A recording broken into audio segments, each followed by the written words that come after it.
जय हिंद फ्रेंड्स। तो एक बार फिर से ब्रिलियंट ऑनलाइन क्लासेस में आपका स्वागत है। आज हम लोग चलेंगे, कल हम लोग पढ़ लिए थे, डाइस पढ़ रहे थे, ठीक है। और डाइस में डाइस कितने प्रकार के होते हैं? पहला था स्टैंडर्ड डाइस, दूसरा था ऑर्डिनरी डाइस। यानी दोनों डाइस के बारे में हम लोग चर्चा कर चुके हैं। पहला था स्टैंडर्ड डाइस, दूसरा था है ऑर्डिनरी डाइस। डाइस के बारे में पहले चर्चा किए थे हम लोग।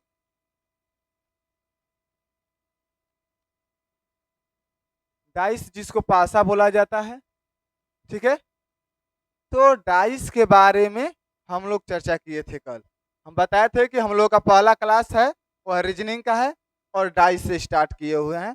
और डाइस के बारे में कल चर्चा हम किए थे, जो आप लोग का पहला वीडियो अपलोड हुआ था रीजनिंग का, ठीक है। और इसमें बताए थे कि आप कोई भी कॉम्पिटेटिव एग्जाम देने जाइएगा, उसमें हर एक चैप्टर से डाइस हो, कैलेंडर डाइस हो, घड़ी हो, कोडिंग डिकोडिंग, यानी सबसे सवाल पूछता है, ठीक है। तो हम इसको इतना बेसिक तरीका से बताएंगे, यानी ट्रिक के माध्यम से चलेंगे, क्योंकि रीजनिंग में आपको समय मांगता है। रीजनिंग में आप जितना समय बचत करिएगा उतना ही आप लोगों के लिए अच्छा रहेगा। और रीजनिंग जो होता है इसमें बहुत ज़्यादा समय खींच लेता है। और लोग बताते हैं पूरा लैंग्वेज में लिखाते हैं, लेकिन हम वैसा कार्य नहीं करेंगे। हम लिखवाने का कोई भी कार्य नहीं करेंगे, हम केवल समझाएंगे। आप लोग केवल समझिएगा तो इसको विधिवत तरीका से क्या होगा, समझ में आएगा, ठीक है। तो इसमें थोड़ा ध्यान से देखना है, केवल हम ट्रिक के माध्यम से इसको क्या करेंगे, बताएंगे। चलिए एक बार फिर से चर्चा कर लेते हैं। जो डाइस होता है, डाइस दो प्रकार का होता है। डाइस दो प्रकार का होता है। डाइस दो प्रकार का होता है। डाइस दो प्रकार का होता है। पहला बताए थे स्टैंडर्ड डाइस। पहला था हमारा पहला स्टैंडर्ड डाइस। स्टैंडर्ड डाइस जिसको मानक पासा बोला जाता है, जिसको मानक पासा कहा जाता है, ठीक है। डाइस दो प्रकार का हम कल चर्चा किए थे कि डाइस जो होता है, डाइस दो प्रकार का होता है। पहला होता है स्टैंडर्ड डाइस और दूसरा होता है ordinary dice. Ordinary dice, ordinary dice, ठीक है, जिसको साधारण पासा बोला जाता है, जिसको साधारण पासा बोला जाता है, जिसको साधारण पासा बोला जाता है। अभी इसके बारे में हम चर्चा कर चुके हैं फर्स्ट क्लास में कि डाइस कितने प्रकार के होते हैं। तो डाइस दो प्रकार के होते हैं। पहला है स्टैंडर्ड डाइस और दूसरा है ऑर्डिनरी डाइस, ठीक है। तो स्टैंडर्ड डाइस को हिंदी में बोलेंगे मानक पासा, ऑर्डिनरी डाइस को बोलेंगे साधारण पासा, ठीक है। अब फिर एक बार इसके बारे में चर्चा करेंगे, ऑर्डिनरी डाइस क्या होता है। तो ऑर्डिनरी डाइस के बारे में पढ़ेंगे। पहला है ऑर्डिनरी डाइस, पहला है standard dice, sorry, standard dice. Standard dice जिसको मानक पासा बोला जाता है,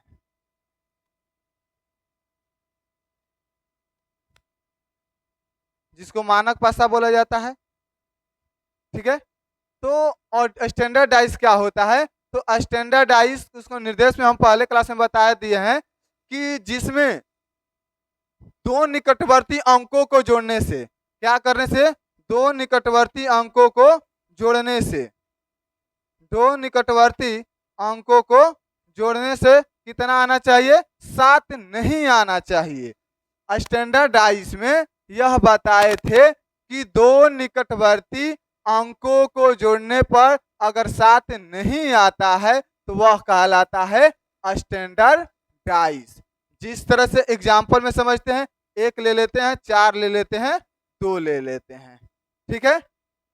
स्टैंडर्ड डाइस में मानिए कि इसको मानक पासा में, मानक पासा को किसको बोला जाता है, यही दोनों के बारे में समझना है, स्टैंडर्ड डाइस और ऑर्डिनरी डाइस। यह समझ लीजिएगा तो आप लोगों का पूरा डाइस खत्म, पूरा डाइस खत्म। केवल हम इतना शॉर्ट ट्रिक से चलेंगे कि पूरा डाइस आप लोग से बनते जाएगा। इसलिए आप लोग स्टैंडर्ड डाइस और ऑर्डिनरी डाइस थोड़ा ध्यान से देखिएगा, ठीक है। तो स्टैंडर्ड डाइस क्या होता है, जब दो निकटवर्ती अंकों को जोड़ने पर 7 नहीं आता है तो उसको क्या बोलेंगे हम लोग, स्टैंडर्ड डाइस कहते हैं स्टैंडर्ड डाइस में, क्योंकि इसमें देखिए दो निकटवर्ती अंक है ना, दो निकटवर्ती पहले जोड़ते हैं, एक का प्लस 4 बराबर कितना हो जाएगा, 5 आ जाएगा। फिर जोड़ेंगे एक प्लस 2, एक प्लस 2 बराबर कितना हो जाएगा, 3 हो जाएगा। फिर जोड़ेंगे 4 प्लस 2, 4 प्लस 2 बराबर कितना हो जाता है, 6 हो गया। ठीक है, तो इसको जोड़ने पर 7 आया, नहीं आया, तो इसको हम समझ लेंगे कि क्या होता है, यह स्टैंडर्ड डाइस है, स्टैंडर्ड डाइस है, स्टैंडर्ड डाइस है। ठीक है, तो ध्यान में रखिए कि स्टैंडर्ड डाइस किसको बोला जाता है, जब दो निकटवर्ती अंकों को जोड़ने पर 7 की प्राप्ति नहीं होती है तो वह कहलाएगा स्टैंडर्ड डाइस।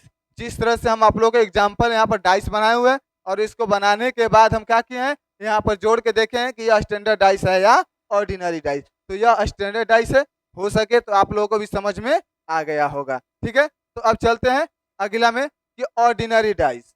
ठीक है, उसके बाद चलेंगे हम लोग ऑर्डिनरी डाइस, उसके बाद चलेंगे हम लोग दूसरा है ordinary dice. Ordinary dice, ordinary dice जिसको साधारण पासा बोला जाता है, जिसको साधारण पासा बोला जाता है, जिसको साधारण पासा बोला जाता है। ठीक है, जिसको साधारण पासा बोला जाता है। ठीक है, तो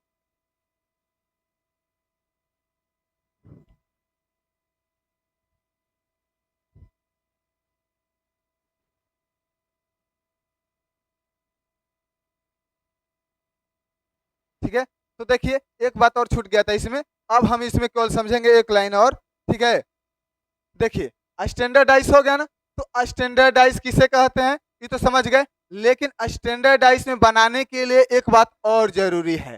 ठीक है, अगर इसको में हम पूछते हैं कि एक का विपरीत क्या होगा, एक का विपरीत क्या होगा, 4 का विपरीत क्या होगा, 2 का विपरीत क्या होगा, इसमें अगर क्वेश्चन आ जाता है कि एक इस तरह से क्वेश्चन दे दिया और पूछ दिया कि एक का विपरीत क्या होगा, 2 का विपरीत क्या होगा, 4 का विपरीत क्या होगा। ठीक है, तो इसको समझने के लिए हम एक और के बारे में चर्चा करते हैं कि होता है वो, जैसे में होगा घन, घन हो गया। ठीक है, और आपका क्या हो गया, डाइस, घन और पासा ले लेते हैं। ठीक है, इसको बोलेंगे डाइस और इसको बोलेंगे क्यूब। अब कहिएगा कि दोनों का फिगर तो एक जैसा बनता है, आप लोगों के प्रश्न, आप लोगों के मन में प्रश्न ये उठता होगा कि डाइस और घन दोनों का फिगर एक जैसा होता है, तो इन दोनों में अंतर क्या है, इन दोनों में अंतर क्या है, तो इन दोनों में हम अंतर बताएंगे कि इन दोनों में जो अंतर होता है,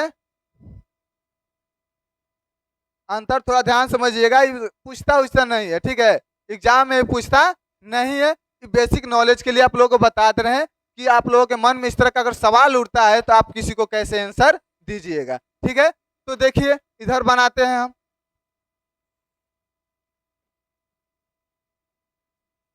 ठीक है, इधर भी बना लेते हैं,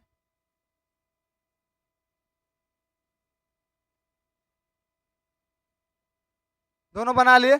अब कहिएगा कि इन दोनों में अंतर क्या है, तो अंतर इन दोनों में केवल एक ही है कि इसकी आकृति नहीं बदली जा सकती है, इसकी आकृति, इसकी आकृति, इसकी आकृति नहीं बदली जा सकती है, नहीं बदले बदले जा सकती है, इसकी आकृति नहीं बदले जा सकती है। ठीक है, घन में और पासा में क्या अंतर है, तो घन और पासा में एक ही बात कॉमन है कि इसकी आकृति इसकी आकृति नहीं बदली जा सकती है, इसकी आकृति, इसकी आकृति, इसकी आकृति, इसकी आकृति बदली जा सकती है, बदली जा सकती है, बदली जा सकती है। कभी इस तरह से है तो कभी इसका आकृति बदलकर आयताकार के जैसा हो जाएगा, जिस तरह से।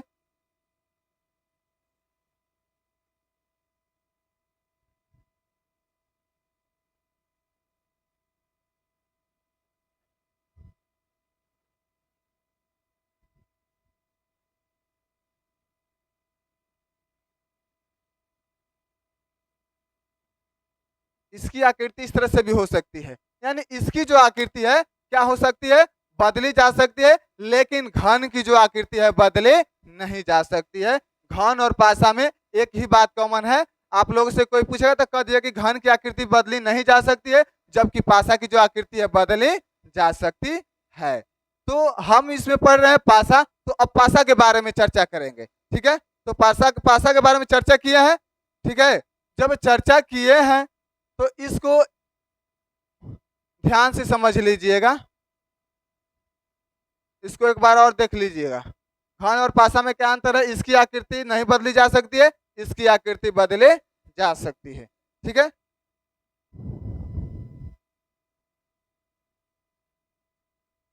अब देखिए पासा, पासा में हम लोग पढ़ लिया स्टैंडर्ड डाइस और हो गया ऑर्डिनरी डाइस। तो इसमें पासा में जो होता है 8 गो क्या होता है, 8 गो कोना होता है, 8 गो कोना होता है, 12 गो किनारा होता है। 12 क्या होता है, किनारा होता है, 6 गो सतह होती है। 6 क्या होती है, सतह होती है। ठीक है, क्या होती है, सतह होती है।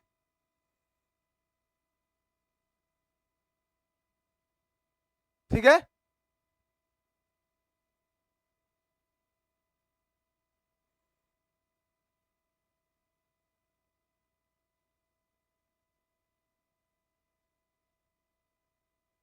ठीक है, तो इसमें जो होता है 8 गो कोण होता है, 12 गो किनारा होता है और कितनी होती है, 6 गो सतह होती है। ठीक है, तो इसमें एक और बात है कि एक सतह के इधर ध्यान से समझिएगा कि यही आप लोगों को काम करेगा आगे। ठीक है, एक सतह के 4 निकटवर्ती होते हैं, एक सतह के 4 निकटवर्ती होते हैं, एक सतह के 4 निकटवर्ती होते हैं, एक सतह के 4 निकटवर्ती सतह होते हैं और और और एक विपरीत होते हैं, एक विपरीत होते हैं। ठीक है, तो पासा में क्या होता है, पासा में एक सतह के 4 निकटवर्ती होते हैं और एक विपरीत होते हैं। हम आप लोगों को समझाते हैं, देखिए किस तरह से। तो हाई हम लोग का बुक हो गया, तो हाई हम लोग का ऊपरी सतह हो गया। क्या हो गया, ऊपरी सतह हो गया। तो ऊपरी जब सतह हो गया, ठीक है, ऊपरी जो सतह हो गया तो इसके कितने सतह हो गया। ठीक है, तो इसके कितने निकटवर्ती होते हैं, 1 हो गया, 2 हो गया, 3 हो गया और 4 हो गया। इसके ठीक अपोजिट क्या हो गया, उल्टा हो गया, तो एगो विपरीत हुआ ना। एक सतह हो गया, एक सतह के कितने निकटवर्ती होते हैं, 1 2 3 और 4। एक सतह के कितने निकटवर्ती होते हैं, 4 गो निकटवर्ती होते हैं। एक सतह के 4 गो निकटवर्ती होते हैं और एक क्या होता है, इसका विपरीत होता है। इसका विपरीत मतलब समझ रहे हैं, उल्टा। इसका ये आगे है तो इसका क्या हो गया, पीछे हो गया, और इसका 4 गो निकटवर्ती सतह हो गया। ठीक है, तो आप लोग समझ गए, इसको थोड़ा ध्यान से समझिएगा, इसको बहुत जरूरी है, इसको ध्यान रखिएगा। जब हम डाइस पढ़ेंगे ना, स्टैंडर्ड डाइस और ऑर्डिनरी डाइस पे जब सवाल आएगा तो उस टाइम ये काम करेगा कि एक सतह के 4 निकटवर्ती होते हैं और एक क्या होते हैं, विपरीत होते हैं। ठीक है, तो इतना क्लियर हुआ, इतना क्लियर हुआ ना। अब चलेंगे पहला ऑर्डिनरी पढ़ा दिए से।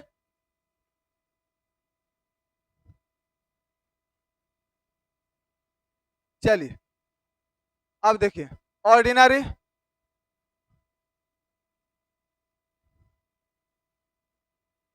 दूसरा है ऑर्डिनरी,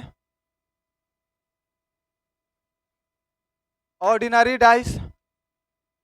ऑर्डिनरी डाइस जिसको क्या बोला जाता है, साधारण पासा, जिसको साधारण पासा कहा जाता है, जिसको साधारण पासा कहा जाता है।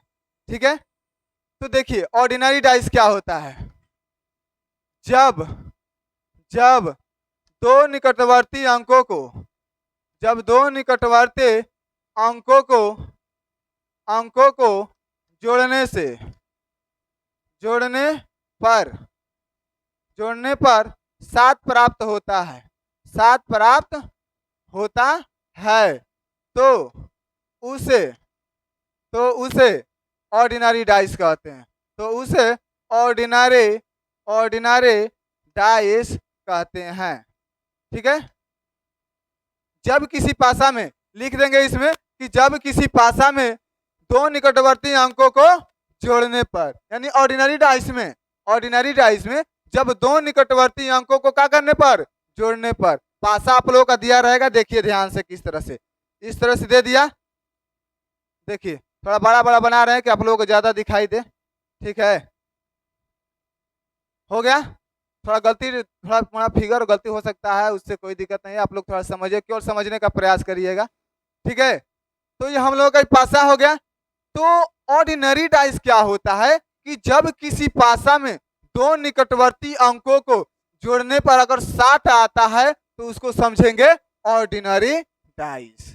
उसको क्या समझेंगे, ऑर्डिनरी डाइस।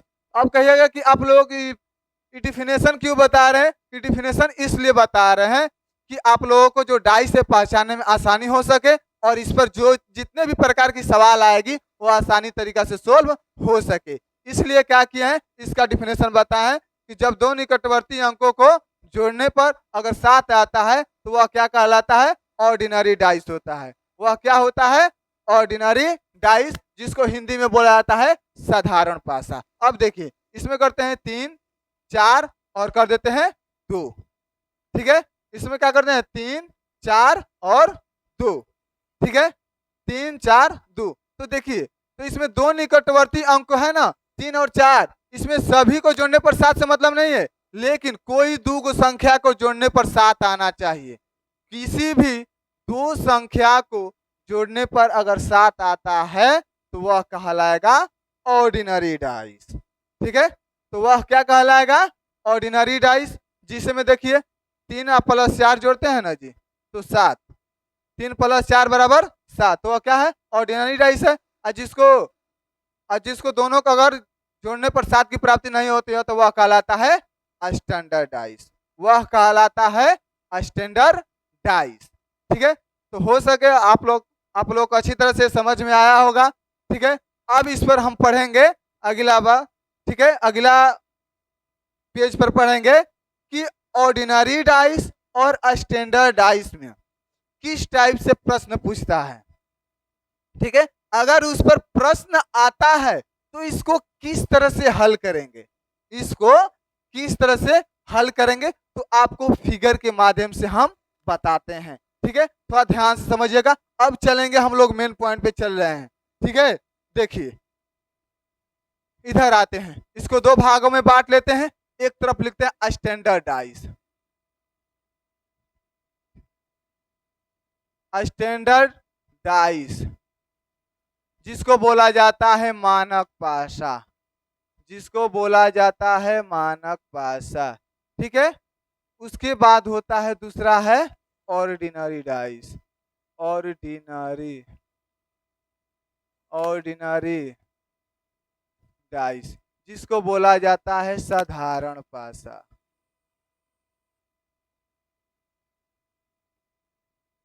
जिसको बोला जाता है साधारण पासा।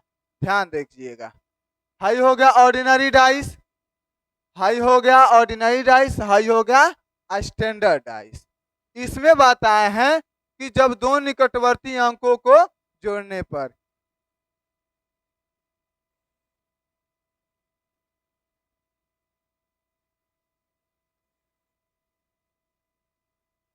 ठीक है, ध्यान दीजिएगा। देखिए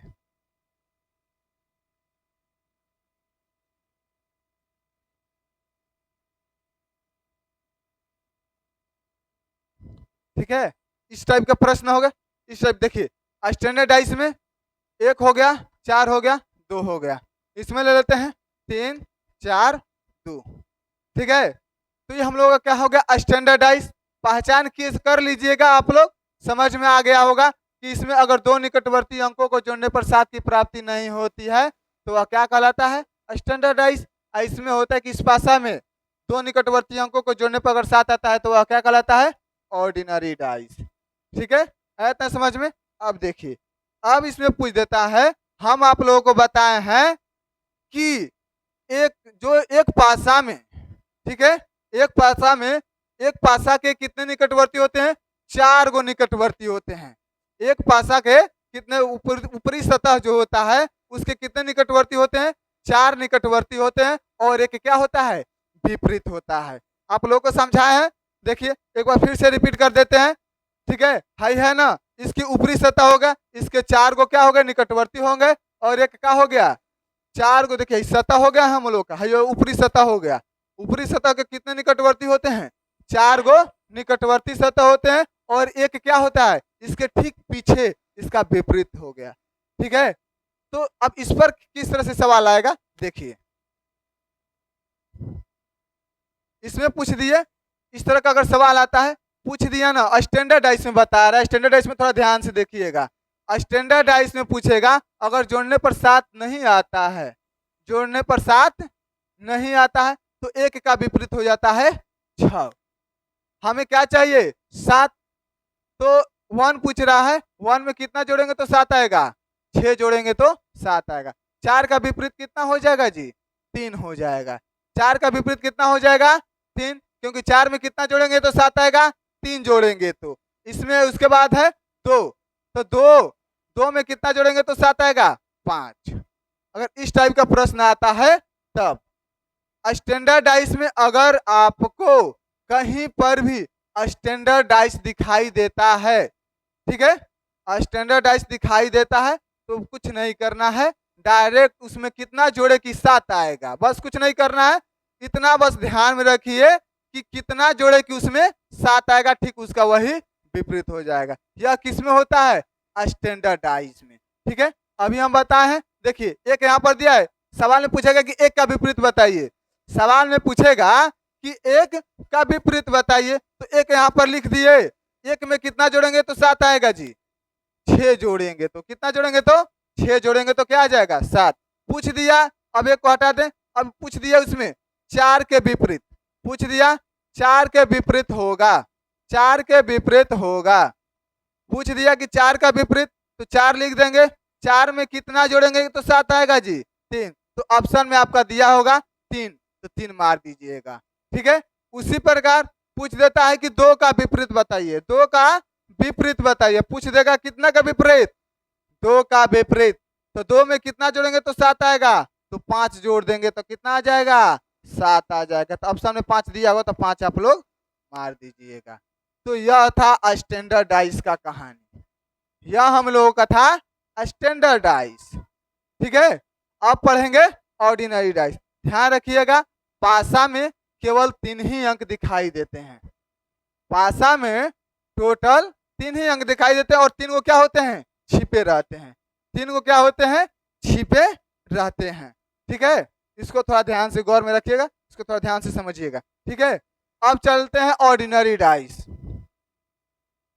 ठीक है, तो दीजिए 3, 4, 5, इसको थोड़ा ध्यान समझना। पासा हो गया ना, पासा में कुल कितने से गिनती होते हैं? 1, 2, 3, 4, 5 और 6, यानी उसमें पासा में कुल 6 अंक तक होते हैं। पासा जो होता है उसमें टोटल कितने अंकों को दर्शाया जाता है? 6 अंकों को दर्शाया जाता है। और 6 अंकों को दर्शाने में दर्शाया जाता है, इसमें पूछ देता है कि 3 का विपरीत बताइए, 4 का विपरीत बताइए और 2 का विपरीत बताइए। यानी तीनों का एक ही बार नहीं पूछेगा, अलग अलग पूछेगा। ठीक है, पूछ देगा कि 3 के विपरीत बताइए, 3 के विपरीत बताइए, 3 के विपरीत होगा, 3 के विपरीत होगा। तो ध्यान रखिएगा, पासा में आप लोगों को 3 का विपरीत होगा ना, तो 4 और 2 नहीं दिया रहेगा। 4 2 को 3, 4 2 हटा देगा तो इसमें 3 को ऑप्शन डालेगा। 3 को एक ही साथ ऑप्शन होगा, 3 ऑप्शन वाला रहेगा। ठीक है, तो 3 हटा देते हैं तो 1 हो जाता है, 1 हो जाता है, 5 हो जाता है और क्या हो जाता है? 6। कभी भी आप लोगों को ऑर्डिनरी डाइस में 3 गो वाला दिखता है, आंख मूंद के मार दीजिएगा। 3 गो वाला, बस 3 को देखिएगा, 3 गो वाला कहाँ पर है, जाके मार दीजिएगा। अभी केवल समझा रहे हैं, सवाल जब आपके सामने आएगा ना तो आप लोग एकदम धड़ाधड़ उड़ाते चलिएगा। ठीक है, तो देखिए ऑर्डिनरी डाइस समझ में आया कि ऑर्डिनरी डाइस में किसी का विपरीत पूछता है तो 3 गो अंक दिखाई देगा, मार देना है। उसी तरह पूछ देता है 4 का विपरीत, पूछ दिया 4 के विपरीत होगा, 4 के विपरीत होगा, 4 के विपरीत बताइए। तो 4 के विपरीत 3 गो अंक, कभी भी आपको 3 गो अंक मिलेगा जब देखिएगा अगर आपके ऑप्शन में होगा तो 3 गो वाला बस बिना सोचे मार देना है। ठीक है, तो 4 का विपरीत पूछ दिया तो इसमें हो जाएगा 1 हो जाएगा, 1 हो जाएगा, 5 हो जाएगा और क्या हो जाएगा 6। 1 5 6, ये नहीं कि 1 5 6 रहेगा। उसके बाद 6 का भी विपरीत पूछ सकता है, 5 का भी विपरीत पूछ सकता है, कौनों का विपरीत पूछ सकता है, लेकिन वह बस आप लोगों को डाइस का पहचान होना चाहिए। यह जो होता है 3 गो वाला ऑप्शन वाला मिलता है, किसमें मिलता है, ऑर्डिनरी डाइस में मिलता है। ठीक है, किसमें मिलता है, ऑर्डिनरी डाइस में। ठीक है, तो देखिए एक बार हम मानिए कि इस तरह से आपको तो नहीं मिलेगा, लेकिन इस तरह से हम समझा देते हैं। देखिए 3 4 2 दिया है, इसमें यहाँ पर दिया है, देखिए यहाँ पर 3 दिया है। अब आप लोग कहिएगा कि भाई 1 का 5 1 5 6 क्यों आया, इसका भी रीजन है। तो देखिए क्या है, क्यों आता है। यहाँ पर 3 का पूछे है ना, तो यहाँ पर 3 को हटा दीजिए, इसमें 4 भी दे दिया है। क्या दिया है, 4 भी दे दिया है, और क्या दे दिया है, 2 दे दिया है इसमें, और क्या दे दिया है, 2 दे दिया है। तो अब जो 3 गो दे दिया है तो 3 गो का वैल्यू तो खत्म, 3 गो का वैल्यू क्या हो गया, खत्म हो गया ना। बचा क्या, 1 5 6, तीनों में से कोई हो सकता है, 1 भी हो सकता है, 5 भी हो सकता है और 6 भी हो सकता है। इसमें 3 गो इसमें दर्शा दिए गए, फिगर में 3 गो दर्शा दिया गया है। ठीक है, 3 गो 2 3 4 का दर्शा दिया गया है, तो जो बचेगा वही ना उसका विपरीत होगा, जो बचेगा वही इसका विपरीत होगा। और यह 3 गो ऑप्शन वाला आंसर किस में आएगा, जब वो ऑर्डिनरी डाइस रहेगा तब। स्टैंडर्ड डाइस में तो ठीक उसका विपरीत ले लो ना, उठा के डाल दो, कितना जोड़ेगा कि 7 आएगा। पूछ दिया 4 का विपरीत, बस 3 जोड़ेंगे तो 7 आएगा। 5 का विपरीत पूछ दिया तो 2 जोड़ेंगे तो 7 आएगा, तो 2 ऑप्शन में दिया जाएगा, आंख मूंद के मारते चलिएगा। कितना स्टैंडर्ड डाइस में ये देखना है, 3 गो अंक दिया रहेगा, जिसका पूछेगा विपरीत, जिसका विपरीत पूछेगा उसमें कितना जोड़ने पर 7 आएगा, तो बस वही ध्यान देना है। तो उसमें ऑप्शन में दिया रहेगा, ऑप्शन में मार दीजिएगा। इसमें ज्यादातर आप लोगों को 3 गो वाला मिलेगा, जहां पर 3 गो दिखाई देगा आंख मूंद के मार देना है। किस तरह से 3 गो ले आना है, यहाँ पर भी आपको प्रूफ दे दिए हुए हैं, यहाँ पर जाके, ताकि आप लोग यहाँ पर समझ सके, यहाँ पर क्या कर सके, समझ सके। ठीक है, तो अब देखिए, अब इस पर प्रश्न बनाएंगे, हो सके कि आप लोगों को अच्छा से समझ में आया होगा। ठीक है, अब क्या करेंगे कि कल से अगले वीडियो में हम लोग प्रश्न बनाना शुरू करेंगे, कि इस पर स्टैंडर्ड डाइस पर और ऑर्डिनरी डाइस पर। ठीक है, तो ठीक है, मिलते हैं अगले क्लास में। जय हिंद, जय भारत।